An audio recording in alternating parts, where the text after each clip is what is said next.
What is a misconception that you think mobile gaming audiences have about consumer brands? Well, first, mobile gaming, I think misconception is that it's for children. Aha.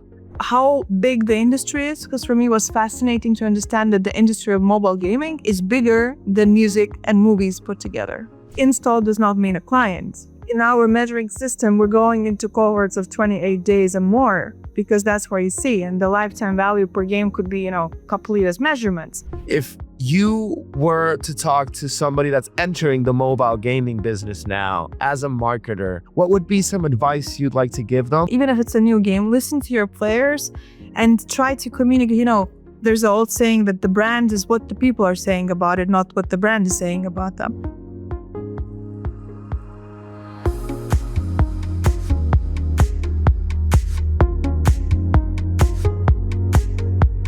Hey everybody, thank you for listening. My name is Andres Figueira and I'm going to be your host for the day. This show is brought to you by the Global Talent Company, a company that's connecting top remote professionals from Argentina, South Africa, and all around the world with leading tech companies worldwide. So, if your team is looking to hire world-class South American, South African, or any type of talent from around the world, just let us know and head on over to theglobaltalent.co so you can see how we can help. And with me today, I have Ada Matskute, the Chief Marketing Officer at Nordcurrent, a developer and publisher of games like Cooking Fever, Murder in the Alps, Pocket Styler, Airplane Chef, and other mobile games. How are you doing, Ada? It's a pleasure to have you here. Thanks for having me. I'm doing really, really well, enjoying the still whatever's left of the summer here in the Northern Hemisphere, but very happy to be here. Oh my goodness. Yeah, we're in opposite poles right now because it's chilly winter in Argentina at the moment. And I can't say that I'm not expecting summer. I can't wait for it to arrive any longer. And Ada, since we have the audience hearing us now, I've mentioned that you're the CMO for Nordcurrent, but would you be able to maybe give the audience a bit of context as to what you guys do besides developing and publishing the games I mentioned? Well, actually, you mentioned the main thing. We are publishing and developing the games. The company itself is already 23 years. We just celebrated a birthday last year. And what I love about it, it's a family business, totally bootstrapped. Okay. So it's a very interesting story of the company. At the moment, we're concentrating mostly on the mobile games, but also have a division for publishing PC and console games. We also just released a really cool PC game. So we have Cooking Fever, which is probably known by many. And a funny story, I recently went to Argentina to visit my husband's family, and we were in the mountains and proper gauchos family members. And they're like, "What do you work?" I'm like, "I work in games." They're, "What games?" I show them the game. They're like, "We play this." Oh my goodness. People who are on actual horses working with actual cars are like, "We play Cooking Fever." So, because it's, it's over 600 million downloads and 10 years of history. So it's a big flagman for us. But also we have other games like Airplane Chef, Pocket Styler, and many more. And we're expanding actively in China and other markets. So it's a good scope of everything. Wow, that's amazing. I personally love mobile gaming. Like I have a few games in my cell phone, I'm not gonna lie. It's a great way to like pass the time sometimes. But Ada, how do you guys know what games to develop or what games to bring into your already the roster that you guys have? Because from Cooking Fever to Murder in the Alps, I feel there's a lot of difference between those titles. So how do you determine what games to like make? It is a bit of a lottery meets professionalism, because I joined gaming from other industries a year ago. Actually, today is the year I'm gaming. So happy year to me. Okay, congratulations. Thanks. But overall, what's interesting for me that mobile game development is such a prolonged process, because you can take a couple of years to reach QA.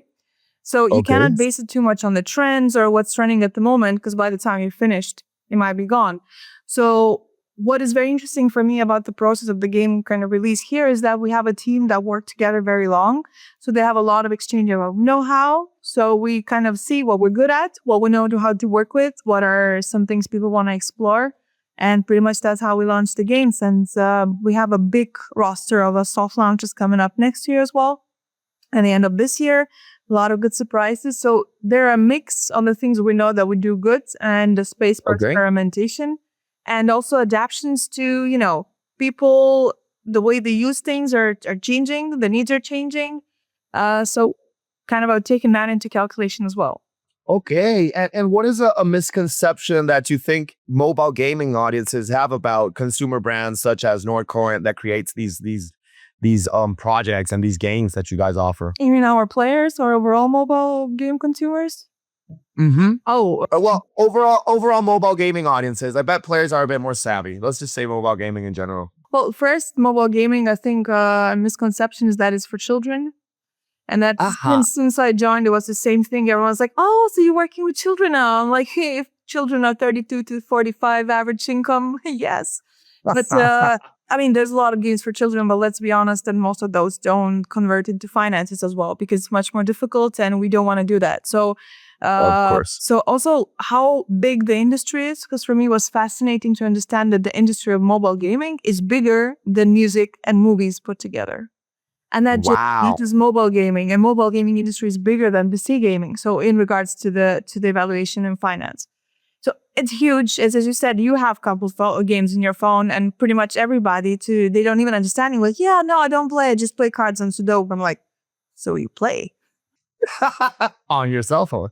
And oh no, I just have this bubble where I just think, so you play it. So it's like, the scope of the games and everything is very, very big. And I think that's another common misconception. And for the users, I would say the game might look quite simplistic, or the games, and they think it's very easy to develop and so on without understanding how many people costs are behind it. And therefore, as every good player, they want the games to be for free. Of course. And that's a kind of like, oh, why are you making everything expensive? It's like, because it's an expensive machine. So I think that's the kind of a common misconception that simple games and why are they costing money?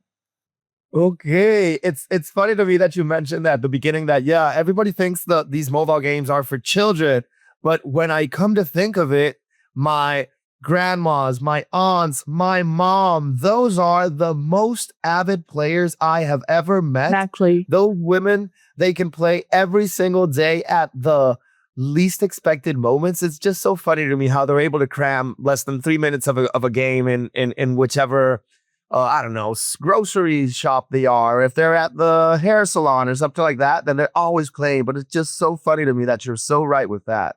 Oh my goodness. And Ada, what type of games do you guys specifically make? Do you have like a type of game you cater to and like a formula you follow? Or do you have several different types of No, we have games? several different types. So we're very good at making time management games. So I'm like, it's the stress pain level you enjoy. So we're very good at those. We do have fashion games, which are very popular. We have different kind of the storytelling games, as you mentioned, More Than My Alps and all those. So it's a different roster of different games. Some of them merge with little details because, as you know now, some games have mini games in the game. So it's kind of an overlapping system. And I think it's the thing, that can be put into any kind of industry, not only us, not every industry, but most, is that you need to keep people always entertained, always involved, and just kind of always on their toes. Otherwise, they lose interest very, very fast. Of course. And do these games are your are like, I want to stop saying the word games, and it just keeps on because when you play it, do the plays last more than 5 minutes, or you try to keep them the game short and just make it like repetitive? So basically, there's two perspectives. If we talk from the data perspective, the average play time per game every single day per user is about 5 to 7 minutes. Okay. But if you take Cooking Fever as such, for example, Cooking Fever has 47 individual restaurants. Each restaurant has 50 plus levels. So if you would start playing it now, it would take you a very long time. So it depends on one level, depending on the difficulty and how much you invest to upgrade your game to make it faster and easier. Blink. Oh. And it can be, a minute or two, depending how fast you play, because that's, again, time management game. So I would say average player plays about 5 to 7 minutes. Of course, there's some who can, grind for hours. Depends on the player, because either you pay a little bit to progress or you watch the ads on which you progress a little slower and then you grind more. So depending on the strategy, well, but differently from, I would say, for example, social media, because I would say that we are sharing the screen time with social media. Because we're not Totally. I would say so, because we're not sharing screen with a TV, because most probably you have a TV going on and then you take a second screen and you're like a little bit. So different, I think, for me, from comparing usage in social media and us, it's a very kind of concentrated time into the gameplay. In social media, there's a lot of like top level scroll and miss. Here, if you concentrate onto the gameplay, the imagery and to dynamics, you're just not going to pass. And then, you're not going to enjoy the play.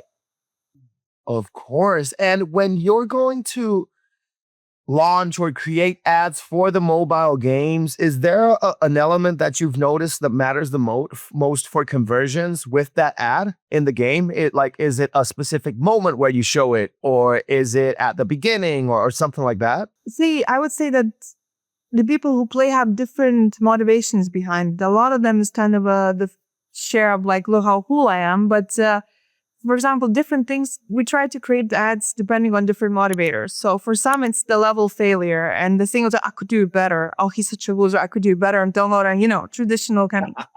For others, is impressing. We have like players like our UGC, which is we're doing a lot of now. So UGC players playing extremely fast and you're like, this is fabulous, amazing. Could I do faster and so on? So depending, we kind of have these levels of what we think motivates people to play our game, from vanity to different things. I would try to address the triggers and the hooks based on those triggers. Okay. That's interesting. I'm laughing internally every time you describe the usual player, because I think you're talking about me, and I think I'm exactly the market for Nordcurrent because I love mobile games, and it does happen to me, like you mentioned before. I can be watching TV or something, and I'll say, hey, I'll take a break, and then I'll look at my social media on my cell phone, and it's like, okay, I'll take a break from social media, I'll pass on to the game. Then I play a game, and then it's like, let me go back to social media, back to the game, and it's a back and forth that kind of never stops. I feel like in an endless loop now that I'm talking about it. But I love how you guys have it all mapped out, because that is really important in understanding the gamer's journey. Absolutely. And Ada, also, if you're able to tell me, is there a difference in marketing, or better yet, let me build up to this question. You mentioned that you guys are also entering the PC and the console gaming industries as well. Do you intend to enter with the same style of games that you have with mobile, or would these be more complete and longer games like more? Absolutely. To be honest, like even the marketing is done separately in our companies, because the marketing for PC, console games, and mobile games is very, very different. In my perspective, again, I'm coming not from gaming. For me, mobile gaming is pretty much similar funnel to D2C, because you're casual player, it's your mom, your grandmother, and where in PC games, you have hardcore players who are intricate about details, design, speed, length. Yeah. There's layers on layers. So you're communicating mostly to professional players, or what I call the couch experts. In the best possible thing. So, but they have the levels, they're the experts, they probably could do it better. So you are selling already a kind of a high level good to people who know what they're buying. The fact is that when you sell console and PC games, the one-time fee commitment and the pricing is different. Whereas most of mobile games are free to play, or freemium as what we call, because you can play for free. There's ways to go around it, or you can pay and proceed and so on. So commitment level of downloading the game is way lesser than kind of paying whatever 30, 40 euros for a game that you are not sure you're going to enjoy. So marketing is very, very different. Now, talking that I say mobile gaming marketing is similar to D2C, for me, direct to consumer, for me, the funnel is much more difficult in my... Okay. Because install does not mean a client. In our measuring system, we're going into cohorts of 28 days and more, because that's where you see, and the lifetime value per game could be, complete as measurements. So the install is a good news, but it's, we're looking into the retention, which is key for us, because you installed, you played it, don't like it, left it, delete it. Exactly. Which makes our UA strategy even more difficult, because the person's already putting into the retargeting. For me, again, coming from different industries, it's a very difficult funnel, because not only the fraction of what day do we get the return? What's the percentage of return from the ads versus the purchases? But on top of that, the traffic goes through the app stores, and differently from the online website, where you can see exactly, for example, where your organic traffic is coming, and you can optimize based on that. In the app stores, you kind of don't see where the organic traffic is coming. You just see organic traffic. So Okay. part of ads even get a credit to organic traffic, or organic traffic is because you saw an ad somewhere. So a huge chunk, I cannot identify what's working, which creates Okay. this kind of a interesting problem, because community management and all is very important for gaming, because that's kind of I call it community management, like anti-churn, keeps your retention, keeps them loop and so on. Okay. It's very difficult for me to measure the actual benefit of that, because I don't know what my organic traffic is coming from. So it's this survival thing, which is, data is purely pretty much based on user acquisition, which is paid, and it's getting more and more expensive every day, because life. Okay. Yeah, it is. Because life. Not to mention, and if you're talking about advertising in mobile sphere and mobile apps and stuff, there's limited amount of networks and providers differently from sites, which is much broader. So it's definitely a tricky funnel and tricky industry, but that makes it more interesting. And data, when you're talking about you need the retention of these players, how are you able to make them be engaged with the game without having them feel manipulated? Like when you feel like they're gonna leave, like, hey, like, have this life, or you just want these points so you don't go. Do you have a specific or standard procedure for keeping gamers like there? So there is.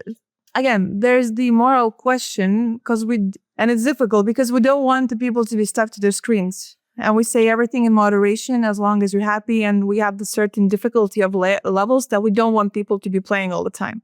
Because we understand that, as they say, games are wonderful and fun and good, but go smell flower, go get a break. So,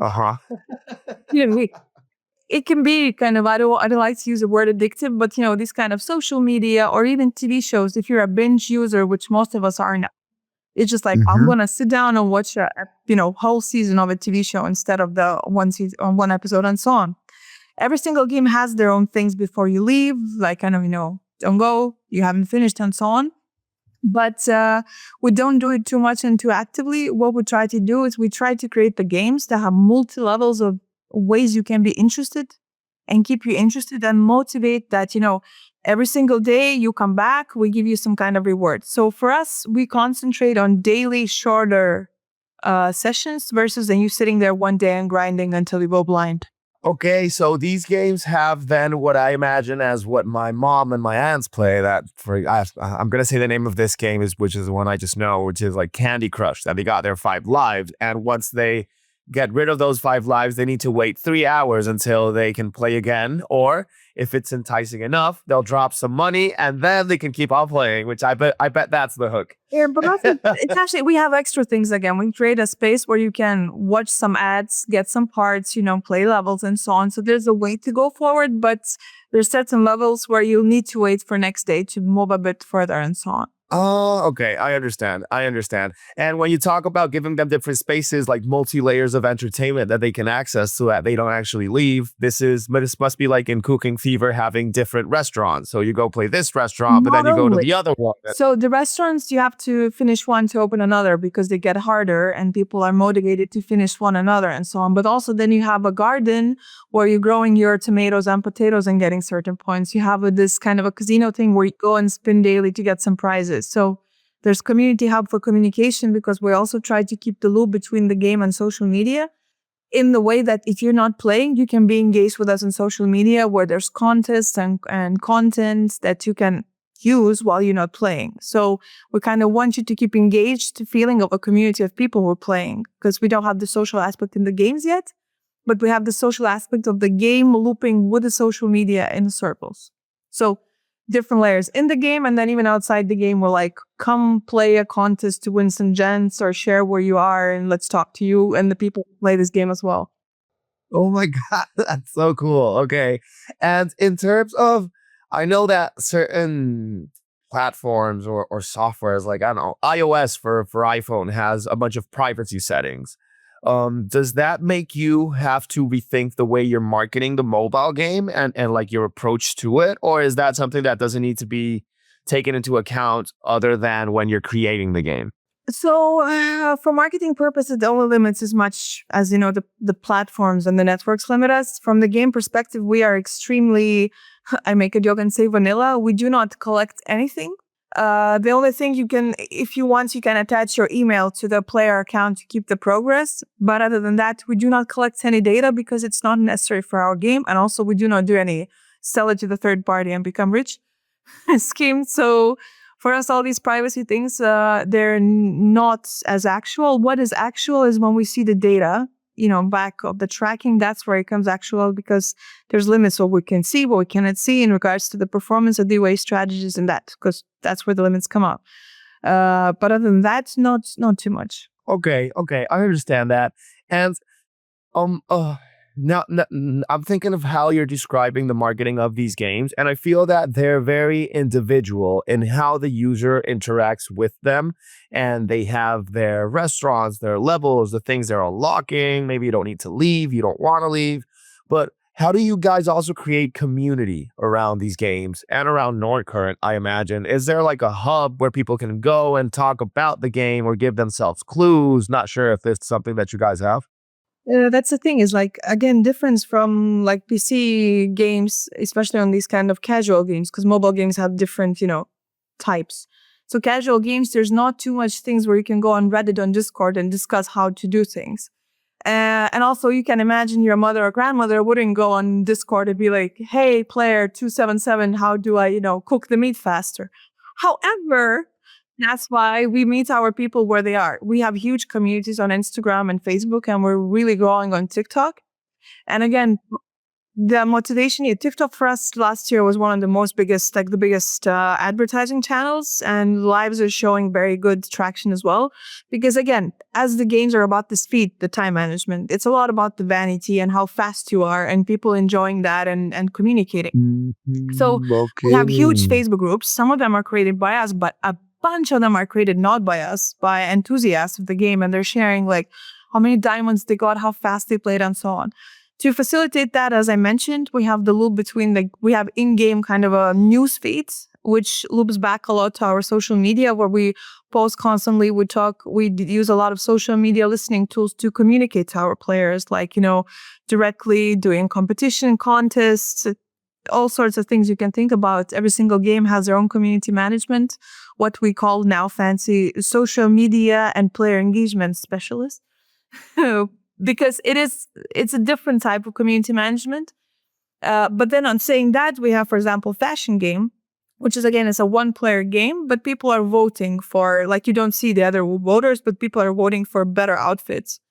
And they have clans. They have separate Facebook groups where they're like, don't vote for that, vote for this. There's a huge, like, meta society of women who are very opinionated and have strong groups of like how they do. And it's amazing for me because it's just like, it's a whole additional reality next to a casual game, which I think it's a bit of an escapism, and kind of a place to have your own crowds and your own community. Sometimes it's where our daily life, community is lacking. So you're connecting with the things that are important to you.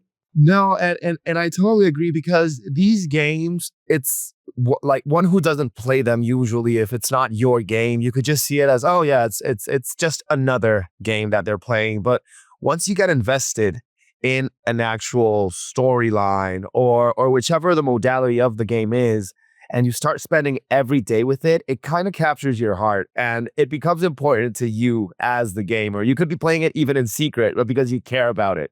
And finding other people who are just as invested as yourself in a game that you could even be a bit shy or ashamed to say, yeah, I play this. And it's like finding a whole community, I bet it must be really cool. Yeah, and they support each other so much. They're posting like, oh, I won this. And they're like, good job, yeah. And another thing is like, Cooking Fever is 11 years old now.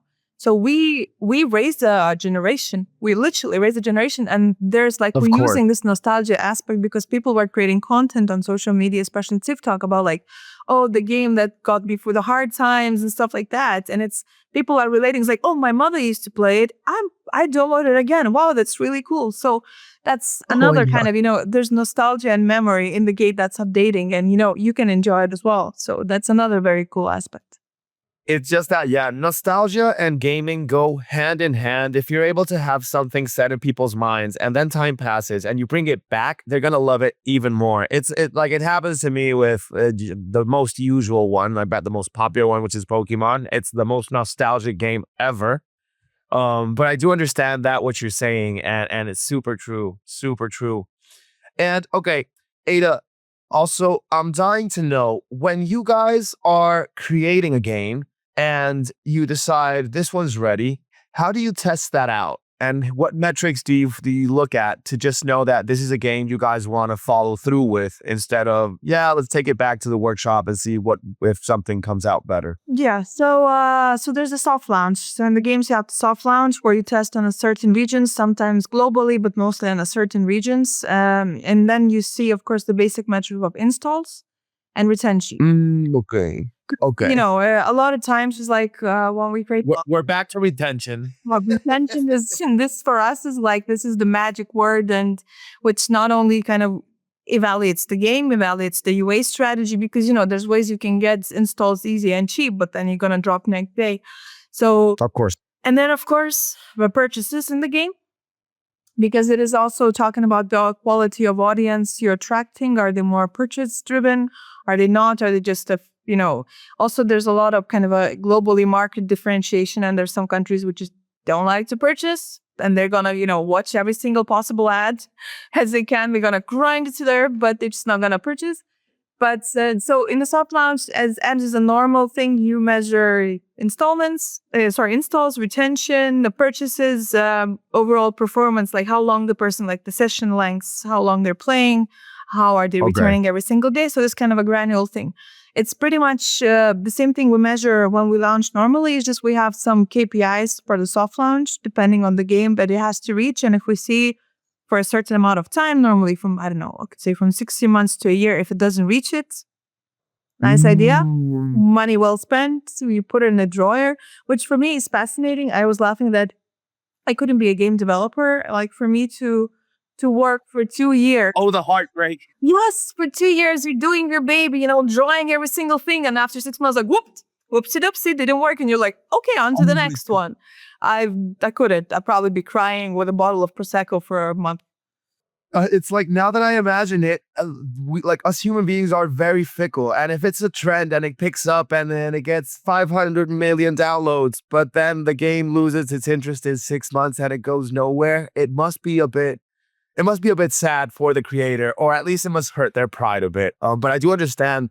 Wow, it's true. And I feel so crazy when you mention all the metrics you guys look at, because now when I'll be playing a game, it's not like I'm looking at the game. I'll feel like the game's looking at me. Oh my goodness. Well, you say not to get you paranoid, but we are. No, but that's, again, it's like, it's totally depersonalized. It's for us to understand the quality of the game. The same thing we're tracking errors, we're tracking all the comments, we're tracking the rankings, we're saying, where it's crashing, all the server responses. So if you sit in our user acquisition meetings, it's just these tables of gazillion, sheets and stuff to understand both, again, because there's the performance of user acquisition versus the game itself. And then you have to think about the cost of one another and what's the lifetime value and how fast can you earn it back. So it's a complex map. It's a fun one, but it's complex. No, I can only imagine. I can only imagine. And Ada, I want to know about the trending topic of the moment, which is AI. Are you guys leveraging AI in your daily work, in the metrics you see from the games, or even incorporating into the game itself? I just want to know how you guys are handling that topic nowadays. Well, I can give you first the official statement I give to everybody. We don't think AI will change humans. They will change humans who don't know how to use AI. But jokes aside, so at the moment, I mean, AI is developing really, really fast, obviously, with the latest Google and image generating and everything. It's wonderful. It is not or stuff. Yeah, it is not at the level to fully use for game creation. And there's a lot of games that are coming out that are created with AI. The problem is that the game will it will be fun for a month. It doesn't have the depth. It doesn't have the deep code. You cannot create a well-performing game that will have longevity and will bring money with AI. I can say that brightly, or prove me wrong, develop a game that will bring profits for 10 years with AI. At the moment, you cannot do that.